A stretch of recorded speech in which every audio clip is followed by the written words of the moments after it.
The third or fourth year that the rotunda has been totally filled with people who are concerned about the welcome or hospitality or lack thereof that ex-felons get upon releasing after they've done their time for their crime. And what we find is that they face innumerable barriers and discrimination based upon their past offense.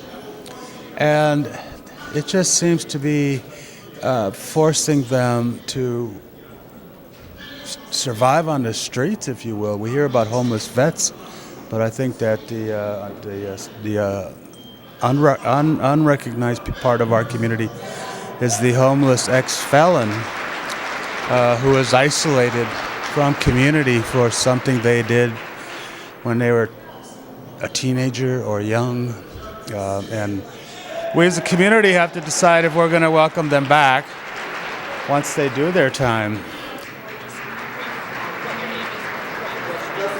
Okay, my name is Dennis A. Presley Sr. JDAI represents the Juvenile Alternative Initiative, and basically that's what it is. It's an alternative to staying locked up, and it's an initiative that's being pushed by Ramsey and Hennepin County in the metro area here, Washington County, I believe, and it's an opportunity for young people to come out of juvenile corrections and make positive steps forward in their lives. JDAI, that's something that I'm very proud to be a part of. The young people who are in the program have an opportunity to come out of corrections, and they have an opportunity to be matched up with an evening learning center and or a community coach, and they have an opportunity to find ways to make their situations blossom a little bit and a little better. The thing that's important with JDI is that it gives young men an opportunity to look at themselves and figure out what they want to do with the rest of their lives. It helps prepare them for making some changes that will impact and affect them in a way that will make positive outcomes very important to them, because the final reality is either you're going to learn at this stage or you're going to go on to the next stage, which is the adult penal system. I'm Todd Axtell, and I'm a commander with the St. Paul Police Department, and I'm at the Capitol today speaking on behalf of the Second Chance Coalition, talking about the impacts of public safety as it relates to giving ex-offenders opportunities to become productive members of our communities once they're released from prison. Well, it all starts with having a trusting relationship with those that you serve. So throughout the years, the St. Paul Police Department has made sure that we have good, trusting relationships with our community, because that's the foundation of all good police work.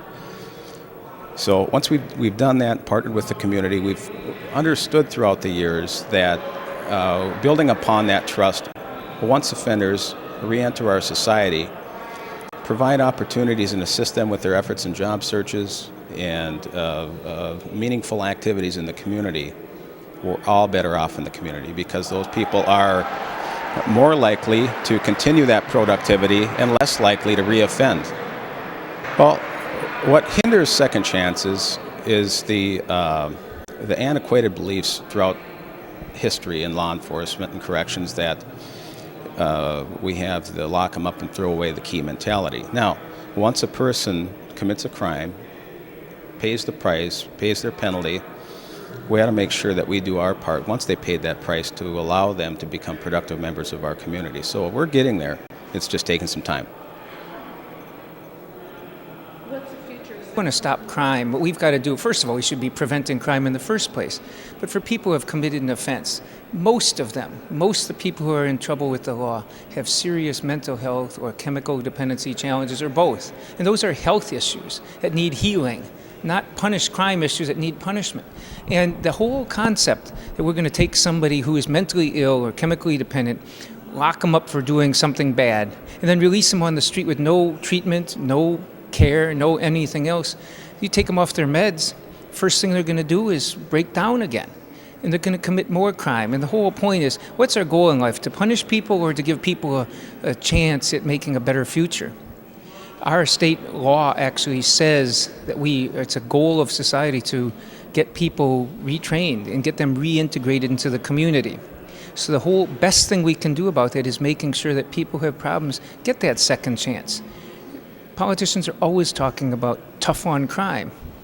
The trouble is what they're talking about is just plain dumb tough. I mean, let's just wait till somebody does something terrible, then punish them as harshly as we can, and then don't give them any help to fix the problems that caused the crime, and just let them do it again, and then we'll punish them harder again. Well, that's the dumbest way to deal with it we could. If we want to be smart, tough on crime, we have to prevent it. And that means treating mental health and chemical dependency, looking after the emotional needs of people, making sure they have a chance for a job and decent housing. That's what I mean by being smart, tough on crime. It's not a contradiction. Second chance is the best thing we can do to prevent crime. We have to address the whole person. Give people educational opportunities, give them supportive communities and families. That's the way you build futures for people. It's when people are hopeless, when they have no opportunity, no education, they know their future's not going to be better. Those are the cases where people are more likely to commit crime. So no, if we invest in the human beings, the human infrastructure of our society, we give people education and health care and decent jobs with living wages, then they're engaged in the community. They're part of the community. They got a lot at stake.